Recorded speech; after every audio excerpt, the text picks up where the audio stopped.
오늘의 사연 시작하겠습니다. 안녕하십니까. 저는 이제 37살이 되는 남자입니다. 아내의 새어머니. 그러니까 저에겐 장모님이지요. 제가 잘못된 선택을 한 것을 알고 있습니다. 저만 믿고 사는 아내한테는 정말 몹쓸 짓을 한 것 같은 기분이 드네요. 제가 어렸을 적 온 가족이 캐나다로 이민을 가게 되었습니다. 집안 사정 때문에 가게 된 것이니 자랑할 만한 일은 아니겠네요. 아무튼 교민이 많이 없는 곳이다 보니 지역까지 상세히 이야기하면 제가 누구인지 알 만한 분들도 있을 것 같아서 혹시 몰라 지역은 비밀로 하겠습니다. 캐나다 북쪽 어디쯤이고 교민 수는 그렇게 많지 않으며 눈이 아주 많이 오는 곳입니다. 개인적인 사항이라 딱히 말씀드릴 필요까지 있는가 싶지만 이민 후 생활은 딱히 좋을 건 없었습니다. 아무래도 한국에서 고생을 한 게 있었기 때문일까? 어머니는 이민 생활 시작 후 다른 사람을 만나 눈이 맞아서 야반도주를 했습니다. 아직까지 연락 한 통 되지 않고요. 아버지 또한 이렇게 살아서 뭐 하겠냐며 이민 생활에 적응을 못하시고 저를 두고 혼자서 다시 한국으로 들어가 버렸고요. 제 나이 24살에 가족들에게 버림받고 혼자서 살아가게 되었습니다. 말씀드렸다시피 교민들이 많은 지역이었지만 그때는 한국 사람이 참 싫었습니다. 저를 이역말리 타국 땅에 오게 만든 사람들, 와서도 저를 버리거나 저를 배신한 사람들 뿐이었으니 그럴 만도 했죠. 그래서 최대한 한 명의 한국 사람들이라도 피해가며 살기 위해서 자금이 생길 때마다 조금씩 교민들이 사는 지역에서 멀어지기 시작했습니다. 그러다 보니 어느 깊숙하고 한적한 시골 동네까지 다다르게 되었네요. 2년 전에 직장에서 한 여자를 알게 되었습니다. 그녀는 제가 저 스스로를 고립시키게 만든 제가 싫어해 마지 않았던 한국 사람이었습니다. 제가 싫다고 느꼈던 감정은 10년이 가까운 세월이 지나고 나니 변해 있었습니다. 아니, 외로움과 그리움을 많이 느꼈던 걸까요? 당시 저보다 7살이나 어린 그녀였지만 그렇게 정서도 공유하고 말도 자연스럽게 통하는 사람을 만나게 되니 서로가 자연스럽게 서로에게 끌리기 시작했습니다. 그렇게 그녀와 가까워지게 되었어요. 연애를 시작한 지 얼마 되지 않고부터는 그녀와 제가 한 집에서 동거를 시작하게 되었고 결혼을 약속하게 되는 사이까지 발전하게 됩니다. 식을 올리지 않아서 그렇다 뿐이지 이미 그녀와 제가 한 집 살림을 하면서는 부부와 다름이 없었습니다. 언젠가부터 주변 사람들에게 그녀를 동거인이 아닌 저의 아내라고 소개를 하고 있었지요. 어느 날 퇴근을 하고 집에 들어오니 저보다 먼저 퇴근을 했던 아내가 누군가와 영상통화를 하고 있었습니다. 입고 있던 외투를 벗으며 슬쩍 아내의 핸드폰을 바라봤는데 핸드폰 안에서 아내와 대화를 나누고 있던 사람이 엄청난 미인이었습니다. 나이는 저와 살짝 비슷하거나 많아 보이기는 했지만 작은 전화기 화면 너머로 보이는 미모는 솔직히 말했을 때도 제 아내보다 훨씬 화려하고 아름다워 보였습니다. 누구보다 눈이 많이 오는 캐나다에 어울리는 창백하리만치 투명한 피부, 그 피부를 더 새하얗게 보이게 만드는 어깨 뒤로 늘어뜨린 긴 검정색 생머리. 자꾸 시선을 떨쳐낼 수가 없더라고요. 그렇게 통화하는 아내 곁을 떠나지 못하고 있는데 아내가 아빠는 잘 지내? 하면서 아버지의 안부를 묻고 있으니 그녀의 사촌 언니 정도로 생각을 했습니다. 왜냐하면 제 아내한테 형제가 없는 건 제가 이미 알고 있었거든요. 그런데 그 말을 들으니 제가 아내에 대해서 모든 걸 알고 있다고 생각했는데 그녀의 가족 구성원조차 모르다니 내가 아는 게 아무것도 모르는구나 하는 생각이 들었습니다. 이윽고 통화를 마친 아내가 저에게 다가왔어요. 아내에 대해서 좀 더 잘 알아가야겠다 반성하던 차였으니 아내에게 방금 통화한 사람이 누구냐고 물어봤습니다. 그때까지도 저는 전화기 속 그녀의 미모에 반해 있긴 했지만 흑심을 갖거나 할 생각은 없었고 순수하게 아내를 알아가기 위해서 물어본 것이었거든요. 그런데 아내의 대답에 저는 더 이상 흑심을 가질 수도 없는 사람이란 걸 알게 되었습니다. 저에게 놀라지 말라고 하면서 방금 자기랑 통화한 사람은 다른 사람이 아니고 자기 엄마라고 하더라고요. 말도 안 되는 소리 하지 말고 똑바로 말하라고 정색을 했습니다. 누가 봐도 젊은 사람이었고 아무리 많이 쳐도 내 또래밖에 안 되는 사람이 어떻게 당신 엄마냐고 한마디 했어요. 아무리 시집을 일찍 갔고 20살이 되자마자 아내를 가졌다고 해도 50이 가까운 나이일 텐데 아무리 봐도 나랑 비슷하거나 조금 더 어리거나 한 사람이 당신 엄마일 수가 없다고 했습니다. 그런데 아내는 제 반응에 재밌다는 듯이 웃더니 그 자초지종을 설명해줬습니다. 아내는 홀아버지 밑에서 자라왔다고 합니다. 친어머니는 자신이 어릴 때 돌아가셨다고 하고요. 아내가 대학교 입학을 준비하기 위해 봤던 과외가 있었는데 지금 엄마는 그때 자기를 가르쳐주던 과외 선생님이랍니다. 언젠가부터 두 사람이 부쩍 가까워지더니 자기가 대학교에 합격하고 나서는 아버지가 과외선생님이었던 지금의 엄마와 재혼을 하기로 했다 통보했다더군요. 또래의 새어머니를 맞으면 기분이 어떨까 했는데 아내도 아버지가 혼자서 오랫동안 외로워하는 걸 봐왔고 새엄마인 그녀조차도 같이 동고동락하며 대학교 입시를 준비하는 걸 도와줬던 사람이었으니 그렇게 거부감이 들지 않았다고 하더라고요. 오히려 아버지의 재혼을 환영을 해줬다고 합니다.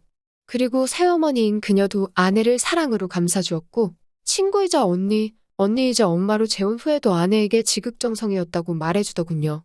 아내도 저희 말에 우리가 같이 한 지가 벌써 몇 년인데 이런 개인사도 말을 안 했다니 새삼 미안하다며 다시 전화기를 들어 자기의 새엄마를 저에게 소개시켜 주었습니다. 작은 핸드폰 너머로 보이는 그녀의 모습은 아까 봤던 대로 정말 아름다웠습니다. 이번에는 먼 발치가 아니라 코앞에서 보고 있는데 요즘 핸드폰 화질이 좋다 보니 코 위에 있는 점까지 또렷하게 보이더군요. 그녀가 눈웃음을 치는데 저도 모르게 속에서 뭔가 불타오르는 게 느껴졌습니다. 그녀를 장모님이라고 부르려는데 입이 잘 떨어지지가 않았습니다. 인정하기 싫다기보다도 저와 비슷한 나이대의 여자에게 그런 호칭을 써도 되는가 싶은 생각이 더 컸어요. 아내는 저녁 준비를 하고 있을 테니 자기 엄마하고 통화 좀 하고 있으라고 하고는 주방으로 향했습니다. 어색해져서 전화를 끊어야 하나 말아야 하나 하고 있는데 전화기 너머 장모님도 알 수 없는 미소를 지으며 저를 바라보고만 있었습니다. 두 사람 사이에 그 어떤 말이 오가지 않았지만 저는 그녀에게 집중을 할 수밖에 없었습니다. 그녀의 앙담은 입술과 지을듯 말듯 티도 안 나게 미소 짓고 있는 모습과 그 눈빛에 저도 모르게 그녀에게 거역을 할 수 없겠다는 생각을 했기 때문입니다. 정말 두 사람 사이에 서로 말 한마디 오가지 않았지만 어색함에 조금 불편함을 느끼던 차였습니다. 아내가 저녁 준비가 끝났다고 이제 그만 전화를 끊고 오라고 하더군요. 식사 때문에 정중하게 이만 전화를 끊겠다고 말하는데 그녀가 저를 불러세우며 저희 개인 연락처를 물었습니다. 조금 의아했는데 아내가 가끔씩 전화를 안 받을 때가 있어서 걱정이 되고는 하니 비상연락망 정도의 느낌으로 물어보는 거라 해서 설명하더라고요. 그런데 그날 이후로 부쩍 장모님으로부터 오는 연락이 매일같이 오기 시작하더군요. 이런 이야기를 하려고 전화를 했다고 싶을 정도로 사소한 이야기를 하실 때도 있었습니다. 저도 싫지만은 않았기 때문에 그 전화에 대해서 그 어떤 의문도 갖지 않았습니다. 겉으로 보이는 외모 때문인지 저에게 전화를 걸어오는 장모님을 장모님이라고 부를 수가 없었어요. 차라리 누나라고 불렀으면 불렀지 도무지 입이 떨어지질 않더라고요. 그녀도 저를 사위라고 부르는 일은 없었습니다. 하루는 아내가 같이 있는데도 계속 저에게 전화를 걸더군요. 연락을 받으니 또 전화를 끊을 생각을 하지를 않아서 부담스러워하고 있는 상황이었습니다. 그래서 어떤 날에는 아예 밖으로 나가 전화를 받기도 했습니다. 왜냐하면 그때쯤부터는 장모님도 아내의 안부를 위해 거는 전화가 아니라 지극히 개인적인 용무로 전화를 걸어 저랑 대화를 나누는 사이가 되어 있었기 때문입니다. 남들 들려주기에는 조금 민망한 대화를 나누고 있었기에 아내가 잠깐 뭔가 준비하는 틈을 타서 밖에 나가서 다시 전화를 받았습니다. 한참 장모님이 전화기 너머로 하는 말에 정신이 빠져 한참 열이 올라 있는 상황이었는데 아내가 뒤에서 저를 툭 치더라고요. 깜짝 놀라서 정말 그 자리에서 쓰러질 뻔했습니다. 아내가 누구랑 통화를 하길래 밖에서 전화까지 하고 있냐는 말에 당황을 했어요. 재혼한 젊고 예쁜 너네 엄마라고 말을 솔직하게 해줘야 하나 그런 고민을 하고 있는데 장모님이 자기가 해결하겠다고 아내를 바꾸랍니다. 저는 이제 다 들켜버린 거구나 하고 망했다는 생각을 하고 조마조마해하고 있었습니다. 전화를 넘겨받은 아내도 처음에는 조금 심각한 표정이었는데 전화를 받고 얼마 지나지 않아서 얼굴이 활짝 피더라고요. 저는 오히려 더 의심을 사지 않을까 했는데 장모님이 무슨 말을 해서 아내의 기분을 저렇게 좋게 만든 건가 싶었습니다. 저는 두 사람이 무슨 이야기를 하는지 알 방도가 없으니 답답하기만 했어요. 통화가 끝난 건지 아내가 저한테 전화기를 건네줬고 저한테 어떻게 자기한테 말도 없이 그럴 수 있냐고 묻더라고요. 장모님이 무슨 이야기를 했는지 모르는 상황에 아내 입에서 나온 말에 저도 억장이 무너지는 것 같았습니다. 이제 다 끝났구나 싶었는데 아내가 저를 와락 안아줬어요. 어떻게 돌아가는 상황인지 모르니 당황스러웠는데 아내가 기뻐하면서 하는 말이 장모님이 대충 전화로 저와 아내의 결혼식에 대해서 물어봤다는 말을 했다고 하더라고요. 그리고 일단 캐나다에서 작게 결혼식을 올리는 게 어떻겠냐며 장인어른과 장모님이 캐나다에 방문을 하겠다고요. 아내는 뛸 듯이 기뻐하며 저보고 속이 깊은 사람이라고 했습니다. 제가 아내가 친엄마처럼 여기던 사람과 전화로 뭘 했는지도 모르고 그렇게 기뻐하는 모습을 보니 미안하기까지 했어요. 아내는 캐나다에 살면서 젊은 시절에 웨딩드레스 입는 거는 포기하고 있었는데 정말 고맙다며 엄청 감동한 눈치였습니다. 왜냐하면 제가 군입대 때문에 다시 한국으로 들어가기 조금 어려운 상황이라 한국에 들어갈 방법이 따로 없었어가지고요. 아무튼 그렇게 갑작스럽게 결혼식을 준비하게 되었고 몇 달 지나지 않아서 장모님과 장인어른이 비행기를 타고 이 지역으로 도착하게 되었습니다. 아내는 오랜만에 가족들을 만난다는 생각에 기분이 한층 업돼 보였어요. 저는 하지만 속으로 오만 가지 생각이 들었습니다. 장모님이 또 어떤 돌발 행동을 해올지 몰랐으니까요.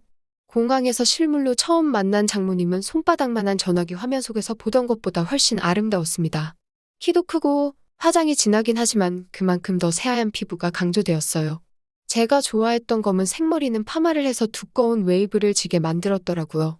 하지만 도무지 10시간이 넘는 장거리 비행을 하고 도착한 사람이라고는 생각이 들지 않을 정도로 장모님은 아름다웠습니다. 아내가 아무리 장모님을 언니이자 엄마로 생각한다고 한들 친아버지인 장인어른만큼은 아니었나 봐요. 공항에서부터 계속 아내는 아버지 옆에 달라붙어 떨어질 생각을 하지 않았습니다. 덕분에 어디를 가더라도 어디를 걷더라도 제 옆에는 항상 장모님이 같이 있었고 그만큼 저는 장모님과 또 시간을 보내게 되었어요. 두 사람이 못 듣는다는 걸 확신하는 자리에서는 장모님이 저를 실제로 보니 어떻게 해주고 어떻게 해버리고 싶다 뭐 이런 식으로 짓궂은 농담을 하는데 정말 저도 부끄러워서 고개가 들어지지 않더라고요. 두 사람은 2달이라는 꽤나 긴장기 일정으로 놀러오게 되었습니다. 그 동안에 결혼식 준비며 본식도 올리고 있는 만큼 여기 구경도 하다가 가려던 계획이었던 것 같아요. 처음 2주는 시차 적응 때문에 아무것도 못하더라고요. 새벽 출근이 있어서 일찍 일어날라 치면 1층 거실에서 창밖을 바라보고 있는 장모님을 매번 마주치게 되었습니다.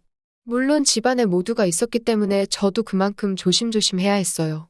장모님도 그걸 아는지 살짝 다가와 제 손을 잡는 것 말고는 아무것도 하지 않았습니다. 그리고 두 사람이 시차 적응이 완전히 끝난 첫 주말이었습니다. 밖에 대설주의보가 내려와 있는데도 아내는 가족들과 나들이를 가고 싶다고 하더라고요.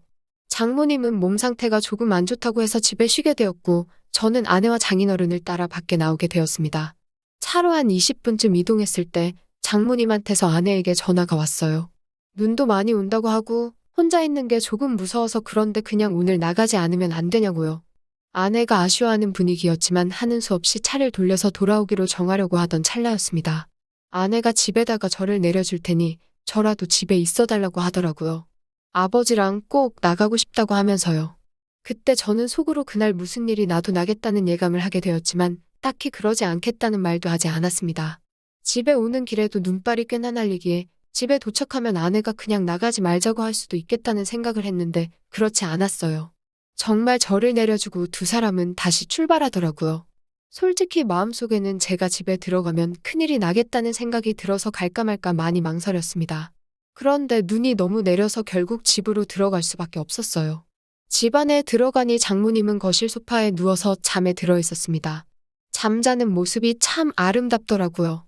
그래도 이렇게 주무시고 계시니 다행이다라는 생각이 들었습니다.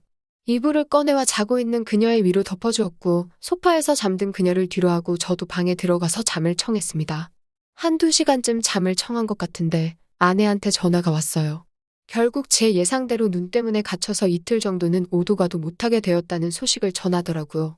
저는 그 말을 들었을 때 이미 모든 걸 포기해버렸습니다. 이틀이라는 긴 시간은 제가 제 의지로 저를 다스릴 수 있는 시간이 아니라고 생각을 했어요. 그 길로 저는 거실로 나가 자고 있는 장모님을 깨웠습니다. 사정을 설명하고 그래서 우리는 이틀 동안 단둘이 이 집에서 지내게 되었다고요. 잠에서 덜 깬 장모님은 저를 보고 슬쩍 웃더라고요. 이제서야 방해꾼이 없어졌다는 말을 하고서는 말이죠. 사실 장모님은 제가 어떻게든 기회를 만들 줄 알았는데 그러지 않아서 답답했다고 하더라고요. 오늘 짧게나마 같이 있게 된 줄 알았더니 이렇게 길게 같이 있게 될 줄은 몰랐다고 하면서요. 저도 이 상황을 기대하기는 했지만 그렇다고 마냥 이 상황을 즐길 수는 없었습니다. 저 때문에 결혼식까지 포기했던 아내 생각을 하면서 아내에게 죄책감 또한 가지고 있었기 때문에요. 그래서 제 옆에 너무 가까이 붙는 그녀에게 장모님, 너무 가까이 서 계신 것 아닌가요? 라고 말을 했더니 그녀가 제 입을 틀어막으며 오늘만큼은 장모님이 아니라 그냥 누나가 하고 싶다고 누나라고 불러달라고 하더라고요. 아내와 장인어른이 집에 들어온 건 예상했던 이틀보다 빠른 다음 날이었습니다. 문이 열리는 소리에 정말 손살같이 재빠르게 제 방으로 뛰어들어갔네요.